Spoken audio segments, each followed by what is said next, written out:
Hello, I'm Evan Nolan, the president and co-founder of the United States Athletics Hall of Fame, here with the first-time nominee for the class of 2024. The ultimate Vegas kid, Andre Kirk Agassi, was born in Sin City on April 29, 1970, and was born to be a tennis player. Now, Andre is the youngest of four children of Betty and Mike Agassi. Mike actually represented Iran in the 1948 and 1952 Olympics in the sport of boxing. When he was done boxing, he got very into tennis. He would migrate to the United States and settle in Chicago originally, where he met Betty, deciding it was too cold and moving to the desert. Now, each of the Agassi children played a lot of tennis because Mike played a lot of tennis. Andre actually estimated that each of the four siblings would hit 3,000 balls a day, 7 days a week. So surprised, as soon as Andre could walk, he was given his first full-size tennis racket. And all that practice paid off. By the time he was 4, he was hitting balls with fellow United States Athletics Hall of Fame nominee Jimmy Connors, and actually played an exhibition match against Bobby Riggs. By the time he was 12, Andre and his doubles partner Roddy Parks would win the 1982 National Boys Indoor Tennis title. At age 13, Andre was sent to train with Nick Bollettieri, the famous tennis coach in Bradenton, Florida, for 3 months. It was only 3 months because that's all the family could afford. Bollettieri watched Andre hit for 30 minutes, called Mike up and said, "You can have your check back. He's here for free." Now, Andre would drop out of school in 9th grade to pursue tennis full time. He turned professional at 16 and won his first match against John Austin before losing to Mats Wilander in the second round. His first Grand Slam would be the 1986 U.S. Open, where he'd lose in the first round to Jeremy Bates, but he'd end 1986 ranked number 91 in the world. He would rocket up the rankings over the next few years. Needless to say, though, that wasn't a direct line.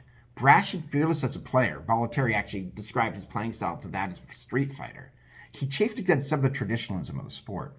This came into a head at the first Wimbledon he attended in 1987, where he'd lose in the first round, and hate every part of the process. He hated the conformity, he hated traditionalism, he hated having to wear white. Most of all, he hated playing on grass. He left that tournament saying that this is not tennis, and he'd skip the next 3 Wimbledons. 87 was otherwise a great year for Agassi. He'd win his first tournament, the Sul American Open in Brazil. It would end the year ranked number 25. Again, he's only 17 at this point. In 1988, he'd win 6 tournaments to become the fastest player ever at that point to win $1 million in prize money, doing it in only 43 tournaments. He would also set the record for most consecutive matches won in a row by a teenager, a record that was later broken by Rafael Nadal. He'd end 1988 at 18 years old, ranked number 3 in the world. Now, Agassi would return to Wimbledon in 1991, come in seeded 12th, and along the way beat both Boris Becker and John McEnroe in the tournament for defeating Goran Ivanisevic in the final for his first Grand Slam title. But he would struggle afterwards, falling to some of his inner demons, which would happen several times throughout his career.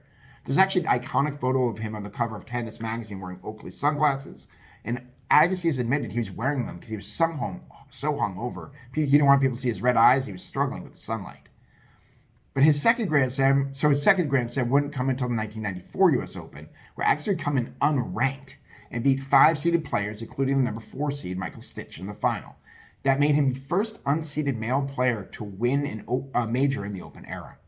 He'd go to his first Australian Open in 1995 and win that, defeating Pete Sampras in the finals, and would end up going 73-9 for the year, heading number 1 for the first time, a title he held for 30 straight weeks. In 96, he'd win the gold medal at the Atlanta Olympics, which is kind of one last high point before the lowest point of his career.